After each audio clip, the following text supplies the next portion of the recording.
gentlemen, welcome back to the channel, and finally welcome back to another one of the weekly Q&A live streams. We're back in business. We've uploaded a video today, by the way, in case you haven't noticed, in case you haven't watched it. Don't leave just yet.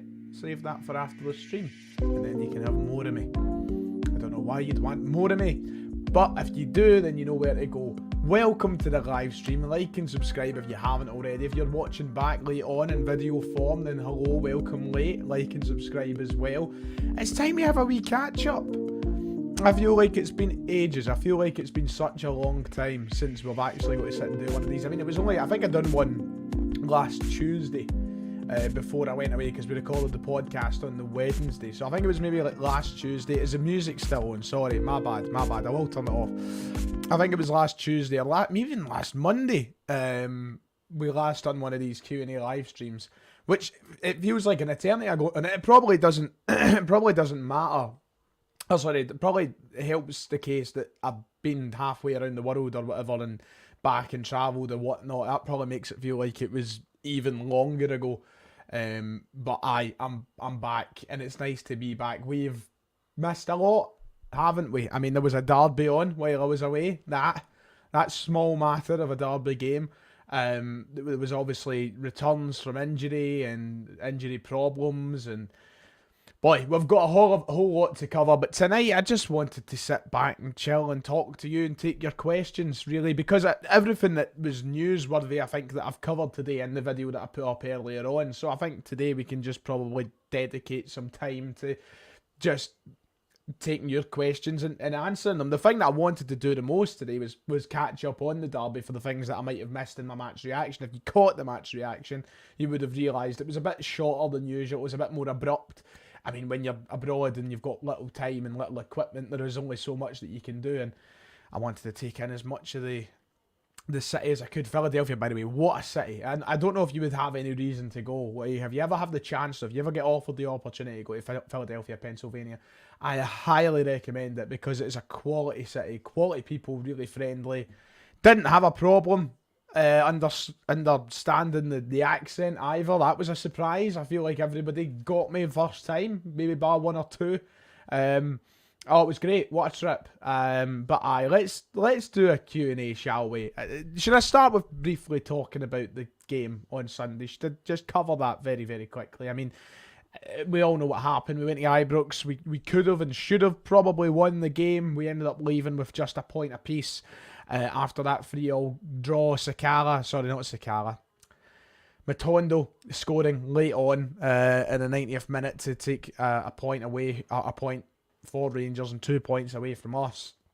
A really frustrating game, a game in which when we went at half time, I was certain we were winning. The penalty, I thought, changed the game.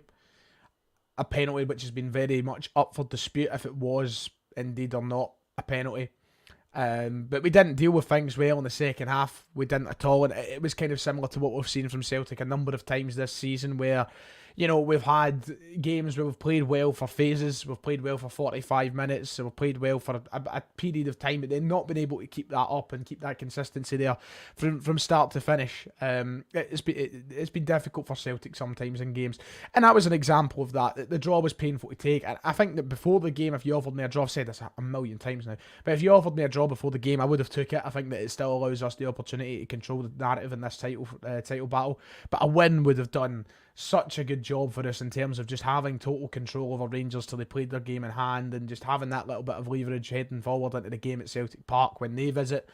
Instead, you know, it's got to be close. It's got to be just at 1 point in it for now, 2 points when they probably beat Dundee. We still have an opportunity there. We still have a massive chance of winning this league title. We just need to knuckle down, look at things a game at a time, and get things done. I think there was a lot of good performers on Saturday. I think there was a couple of sus performers as well, but generally I was quite pleased come full time in terms of individual performances. Just really, really unpleased at the fact that we threw away a huge opportunity of having 3 points. But it's football, isn't it? And we've had an absolute fucking ride this season with ups and downs and everything in between. And I imagine we're going to see a lot more of that between now and the end of the season. And that includes St Mirren and Saturday. We're obviously now heading into a huge game. A game where Celtic must win against opposition who make things tough and make life tough for Celtic. We should be winning every single game at Celtic Park. There's absolutely no denying that, and there's no dispute there. But it will be a tough game. It will be a game that I'm anticipating a bit of a challenge in.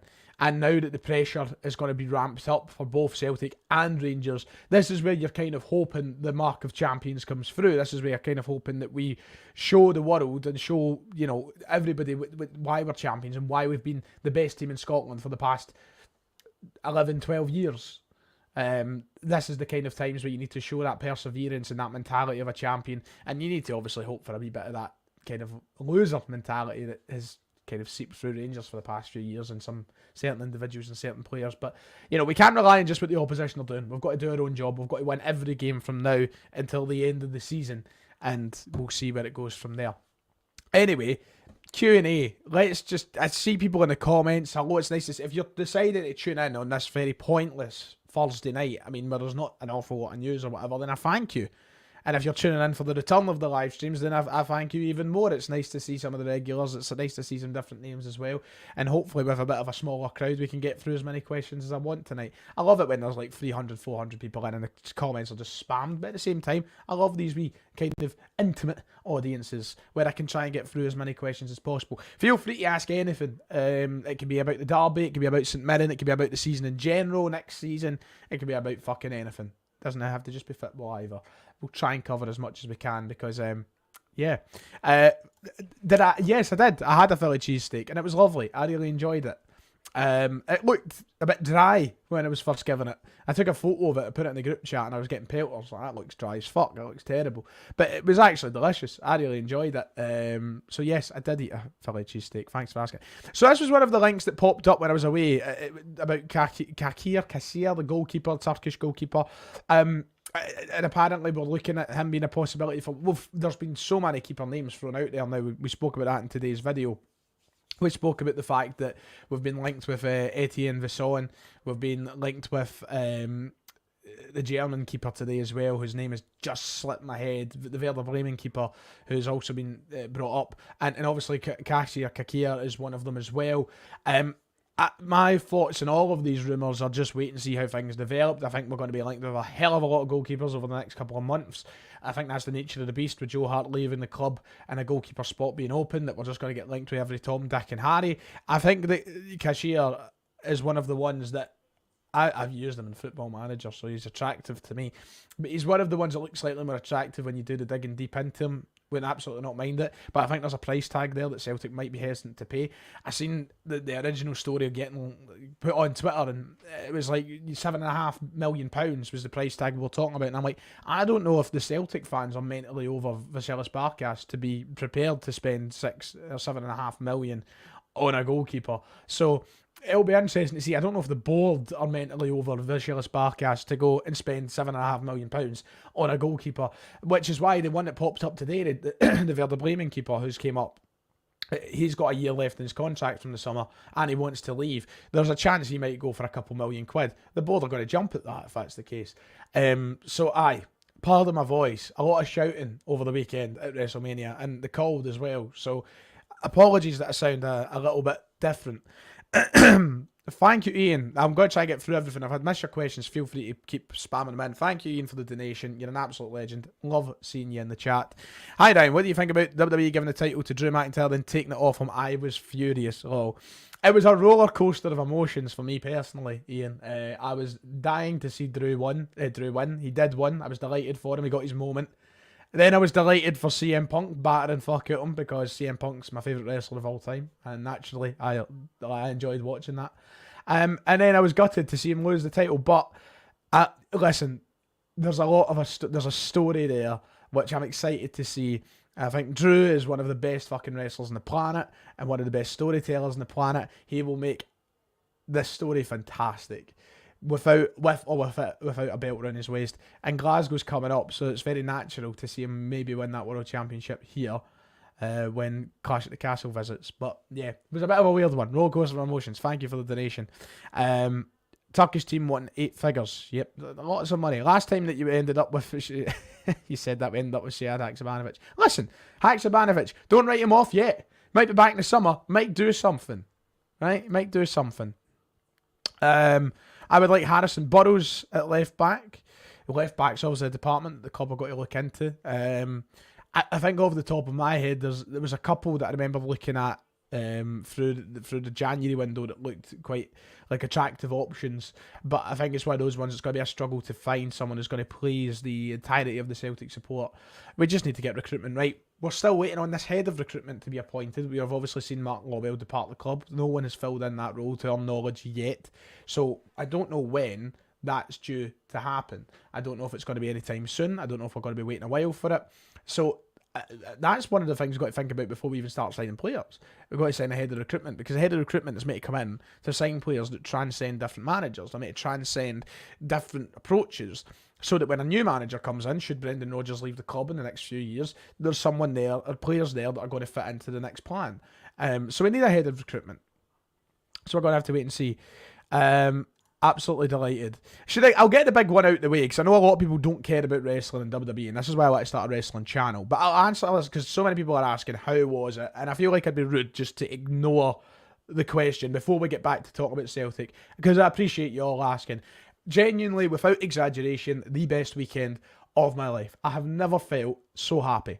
I have never enjoyed anything more. And I've been to some fucking cracking football games. I've been to some cracking Celtic games. But it's an experience like no other. And you think it might get exaggerated when you hear people saying that on YouTube and on the telly, and when they interview people who've been to WrestleMania. No, it's genuinely one of the best experiences you can ever have. And if you can afford that, or if you can save up for it and you're a wrestling fan, it's a pilgrimage you've got to make. I loved it. And I probably got very, very lucky, considering most people seem to agree it's one of the greatest WrestleManias of all time now. So I must have got very, very lucky with that. But it was genuinely just amazing. The whole weekend, SmackDown, WrestleMania, Raw, Hall of Fame, everything. It was magnificent. And I can't wait to do it again. It's something I'm definitely going to try and do a few times in my life. Not just once or twice. Like, I want to go to fucking as many WrestleManias as my bank account can take me to in this lifetime, because it was magical, and the things and the moments that you all seen if you watched at home, unbelievable. And I can't wait to do it again. So there, that was my assessment. I'll talk about it more. There is a wrestling channel coming for those who are interested. I've took videos from Mania and such. I'm going to try and put them together and all that. So just keep an eye out and we'll talk about it all then. I seen that Ian was saying, right, let's talk to you at WrestleMania moment. Let's talk to you at WrestleMania. Moment of the event, match of the card, and moment that made you go crazy. I'll get it in the wrestling channel. Right, I'll get it in the wrestling channel, I promise you. God. Right. Thanks, Ian, by the way. I appreciate it. If Rodgers leaves in the summer, who do I want? He's not leaving. I'm not even going to answer it because he's not leaving. Not got a chance. Should he get the sack? No, he shouldn't. He shouldn't get the sack. I'm going to die in that hill. And the thing is, I think that all of that negativity surrounding Brendan Rodgers is kind of quieting down in recent weeks, in the past couple of months. I think we've got a bit better. Players have returned from injury. We're showing signs of a challenge here. Should we win the league, I think people will be decently happy. But if we don't win the league, we don't win the cup, then all that will come back up. And then we'll have a look then. But listen, I think, you know, what is my view on it is, why surround the club and my channel and negativity surrounding the manager when we're about to head into a fucking title challenge like this? I want positivity. I want to back the manager. I want to back the team. That's exactly what I want. I don't want to be talking about the manager leaving or getting sacked. Save it for the end of the season once we see everything. Let's see. I need some Celtic questions. Alex Murray out of contract, Napoli keeper. I can always ask the question, I suppose. I think that there's something you can always say.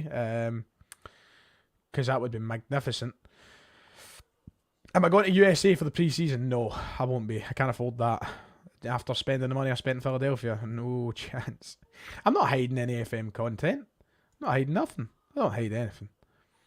It annoys me that people just want to chase Brendan. Guy's a quality manager, and I can't see us getting much better in limited time. You're on my side. You're on my side, Wizard Mortal. Thank you. First team senior wingers going into pre-season: Forrest, Kuhn, Yang, Tilio, Palma, Maida, Haksabanovic, Johnson. Quantity, but not much quality. I think, well, realistically, chop 2, maybe 3 names off of that list. I think Haksabanovic and Johnson will move on. Tellio as well, probably. I think you're going to have to chop 3 of those names from the list anyway. But you're right, we are heading into pre-season with a very big amount of wingers with very little that actually add significant quality to our side, as far as we're aware. I think that we need to sign wingers. That's the worst part. I think, considering we have all these wingers, I think that we've got to sign a few as well, which is nuts to even suggest. But I think that's the case. I don't think that we have proven quality there that's going to take us for the next few years. So I think we will win the league. And I'm not saying that like I'm going to sneeze. Is that away? I think it's away. I'm not saying that like that way that I did in 2020 when I sat in front of the camera and went, Celtic will win the league. I'm just confident we can win the league. I still think that we've got a very good chance of doing it. I think we've got a very good chance of beating Rangers at Celtic Park. I just think that we can win the league. I'm not saying that it's a definite that's going to happen. We are winning this league, but I just have a good feeling about it, and maybe I'm more confident than some other fans. But I think that the evidence that we got in the park against Rangers at the weekend is enough to suggest to me that we can beat them at Celtic Park. And if we put our heads down now that we have a full fit squad back, we should be winning every game from now to the end of the season. But it won't be easy. It won't be. You've got to be in for the ride, I suppose. But listen, I don't know if we have the upper hand per se, but I do certainly think that we've got a good chance of doing what we need to do. The manager will be out the door when Rangers win the treble, reputation gone. Listen, fucking hell, why are we giving out trebles? It's the 11th of April with fucking semi-finals to play and 7 games left to play, or 6 games left to play in the league. Why are we giving out trebles? We'll give out trebles when the Scottish Cup final's finished. That's when we'll give out fucking trebles. And we're not going to talk about Callum McGregor when he came on Sunday. Yeah, I think it was not a careless decision. I can see why the decision was made to bring on Callum McGregor. Ultimately, I can see why the manager wanted to bring his captain on the park to try and see out the game. In hindsight, might have not been the best idea, considering he's not fully fit, not back yet. But I can understand the logic behind the decision that he made. Ultimately, it didn't work out for either the manager or Callum McGregor. He wasn't great. It was a poor performance. You could say that he was responsible for one of the goals. But, it's just one of those things that happen, I suppose. You take a gamble and it didn't pay off. McGregor, I wouldn't let that performance, say anything about the player that Callum McGregor is. Absolutely not. We know the player that Callum McGregor is. He's one of the best players we've seen at Celtic in the past fucking 5 years, 10 years. He's our captain. And he had a poor game. But players have poor games. He's just back. He needs that time to get Ed back into the side. And I think we'll start to see that from maybe St Mirren onwards. He didn't take part in a full training session today. He only took part in half of it, which would maybe suggest to me that he's not quite ready to start against St Mirren. But St Mirren's a kind of game where at Celtic Park, if you're up 2 or 3-0 and you're winning the game, then bring him on, get the minutes in his legs, and hopefully by the next game we play Rangers, he's ready and fit and firing to start, because you need him. You need him. Kuhn or Yang on Saturday? Kuhn. I'm firmly on this Kuhn train. I like him. So we'll wait and see. What left back should we sign in the summer? I don't know. I'm not a scout. Realistically speaking, I actually do not know. Get me in the podcast, and I'll happily battle the other two. The other three. Aye, do you know what? Fine. Better tell Keelan he's getting battled. Who's better, Ange or Brendan? You know me. Gary says, I would sign Fotis. Ian, I struggled with this in the video earlier today. I would sign Fotis Ioannidis. Goal machine up top. Panathinaikos striker. Currently getting his name linked with Celtic. As it looks as though he's ready to leave Panathinaikos this summer. I need to do more reading into him. But if he's a goal machine, Gary McAllister knows best, I must say. Let's see. Do you see us greatly improving next season under Rodgers, assuming the board will open the wallet? If the board open the wallet, then yes, I do. Because I think that if you try and deny there isn't, then I think that you're convincing yourself for other reasons that I'm not saying everybody has to think the same thing. I'm not saying I'm right. I'm not saying you're wrong. It's absolutely not what I'm saying. But there has been hard evidence in the past couple of weeks, the last few weeks, that Celtic are getting better. We're looking better. With players returning from injury, with just the confidence growing in the side, as Brendan Rodgers said in one of his interviews this week, confidence growing, we're looking better. I think that we will. Should the board back him? And hopefully they do back him. That's what I hope for. I don't think there's a point in sitting here saying that we're just going to get worse and worse, because I don't think there's any evidence of that. I'd be lying to myself if I think there's evidence of us getting worse or going backwards as a side. We're not. I think that we're going forwards. I think we've been better in recent weeks. So, yeah. The weekend showed who's going to win the league. We are miles ahead of them in every department. I'm not going to go as far ahead to say that we're miles ahead of them in every department. I think we are in certain departments, absolutely. Because I think Rangers have been, just as poor at times as us this season and just as good at times as us this season. I think that there's a bit of both there. But what I will say is, over that 90 minutes, I gained confidence that this whole narrative that was maybe created at points through the season, that Rangers are much better than Celtic, it was absolutely rubbish at the weekend for me. It was rubbish in fucking December. It was rubbish so many times. We've beaten them twice they've not beat us this season. So, I've never understood that argument. So I agree with you in that aspect. I really do. But maybe not miles. I think Celtic need to actually back the manager to make it miles ahead of everybody. But we should be miles ahead. But we're currently not miles ahead. I still think we're a bit ahead, though. I would agree with that.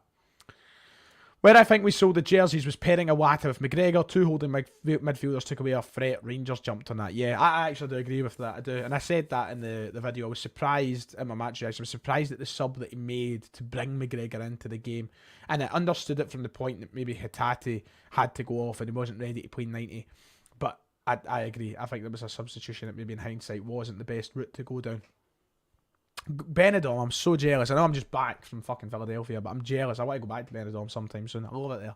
I love it. I know they call it like the Blackpool of Spain, but it's quality. It's got character. I love Benidorm. We need to identify a goalkeeper ASAP. Yep. It seems there's a few on the radar. It seems there's a few, so I wouldn't worry too much in us getting a goalkeeper in the summer. We just need to hope it's the right one. I would like to see the right keeper come through the door. Let's see. 7.5 million. I'm very reserved. I don't think that the board or the club are going to spend 7.5 million on a keeper. I just don't see it happening. I don't. After the disaster that was Barkas, I really don't see it. I'm not saying they shouldn't. I just don't see them doing it. It's just my 2 cents. Which summer window was worse, last summer or the COVID summer? Oof, it's a tough one.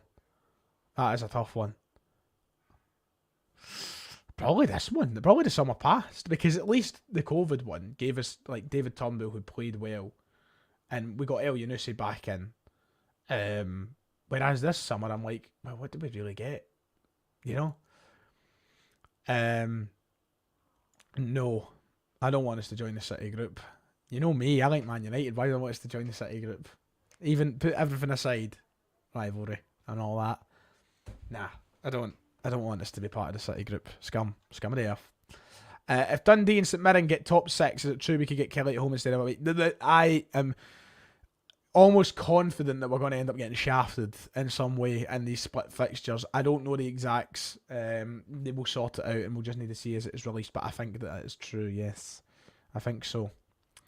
Annoyingly, we're going to get shafted. It's just the way it works. That's why I hate our leagues. You fancy sharing this why you were 15 minutes late? I was 15 minutes late because I had a disaster. If you must know, Emma. Since you're so caring as to why I'm 15 minutes late. Cheers. Just a disaster, that's all. Just a disaster. Had absolutely nothing to do with the bathroom. Been a couple other keepers linked to us this week, like Tom Gall, massive steps down from the likes of Kakia. Yeah, listen, I think that we're going to sign a keeper that we're not... Put it this way, I had never heard of Etienne Vesson. I had never heard of the German guy whose name is still not came back into my head that I made a video on today. Well, I had heard of him. I'd watched him play, but I couldn't remember his name when I seen it. We're going to probably sign someone we've never heard of, and that's pretty much it. What was the first full season you remember following Celtic? Mine was 0-2-3. Mine is probably 07-08, I think. Yeah, 07-08 is the first that I fully remember. I remember watching, and that's probably my first one. I do remember bits of like 06-07, but not like in its entirety. So 07-08 probably for me. Would you say no? I wouldn't, because it doesn't benefit me anyway. I'm not getting the fucking money, and the board only going to spend it in players. So no, I hate the idea of getting the bus to fuck it. Well, I don't get the bus to the games. I hate the idea of driving to fucking McCoy's Crisps Park or fucking Tunnock Stadium. I hate that. Celtic Park, Parkhead. It'll always be Parkhead to me. I call it Parkhead It is Parkhead. That's it. Yeah, we were happy with it at the time. Looking back on it, it wasn't nice, was it? But yeah, I do agree with the sentiment of it all. Funnily enough, somebody's asked best McCoy's flavour. It's got to be either flame grilled steak or salt and vinegar for me. It's one of the two. Or is it sea salt and vinegar for McCoy's? I think so. With Celtic Guinness, the Guinness Stadium, God. When are the split fixtures announced anyway? It'll be sometime after Saturday. Probably Monday. Monday or Tuesday, I'd assume. I have to have them in place for the following week, don't they? Because, fucking next game. So Monday, I'm assuming. It'll be sometime next week, early next week, but I'm assuming it'll be Monday. After the games on Sunday and such are played. Will we ever see O again? I don't know. Depends what happens with Adida in the summer, I think. I think if Adida stays, there's O's Celtic future's very much in the air. And even if he doesn't stay, I think it's in the air, to be quite honest. He's not going to have I was going to say it's a big few games for him, but he's not exactly going to get opportunities, is he? I don't know. We will see him, but I just don't know to what extent. The 118 Stadium, Ryan 118 Park. Listen, if they're happy to accept a tenner and nothing else, then a tenner and a shot at my Photoshop subscription, and they can go. Maybe they can log into my Netflix if they like. But that's as much as they're getting from me. So, aye. With 80 million in the bank, should Celtic take advantage of the 60 million for qualifying for the Champions League and spend big? Yes, of course. We say it every year. They should. Not to the point where they're putting themselves at risk of any fucking disaster, financial catastrophe, but at least take a bit of a gamble and take a wee bit more, kind of ambition in themselves. But they won't, because we know what it's like. They know how the club operate at this point. So, aye. Yeah, it might actually be after that, to be fair, because that's due to be played. Is it next week? 70. Yeah, probably after that game then. Probably Thursday next week.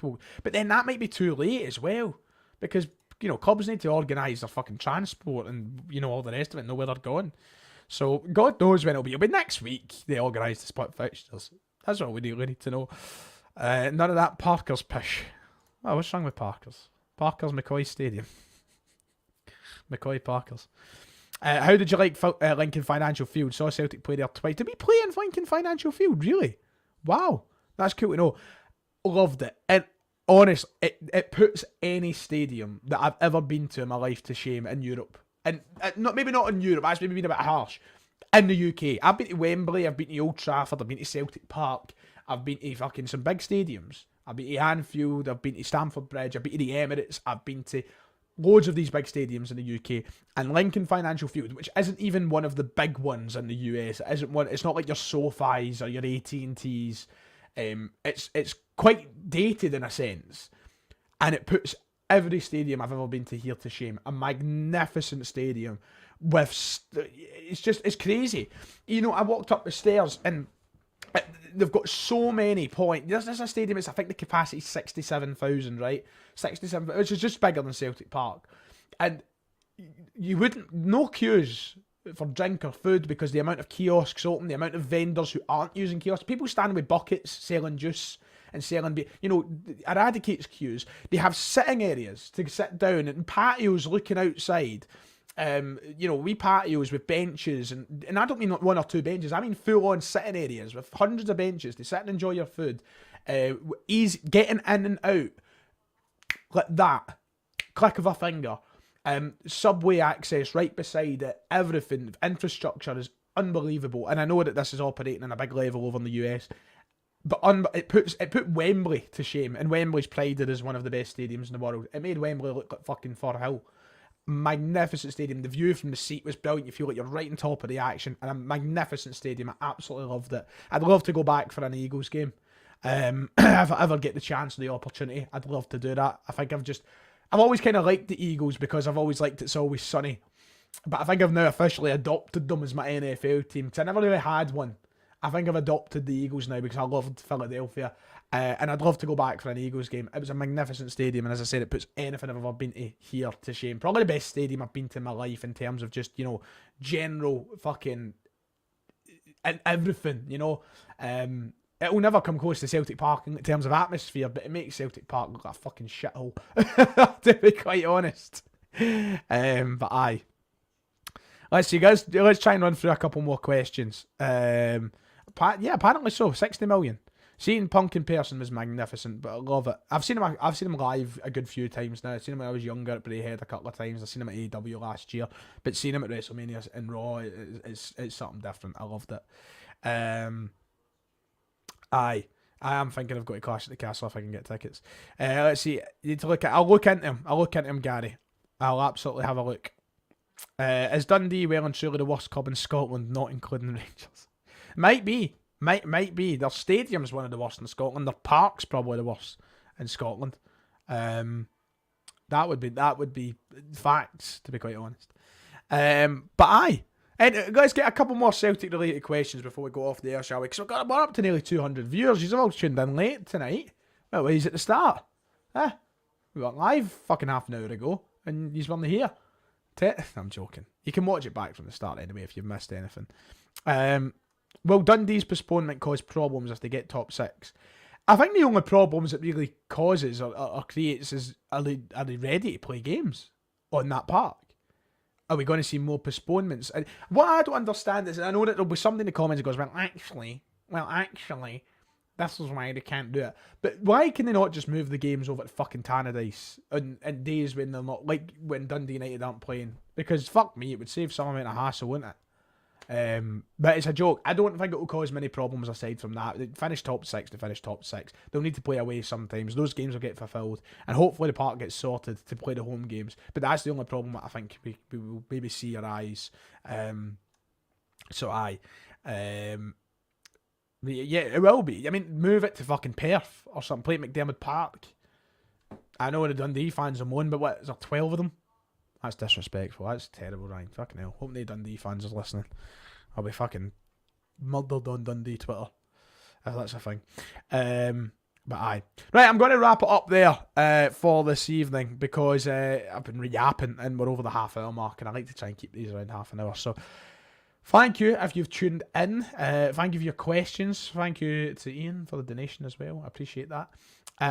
And I look forward to seeing you all for the next live stream, probably early next week, unless I go live tomorrow for some reason. But hopefully have a video tomorrow.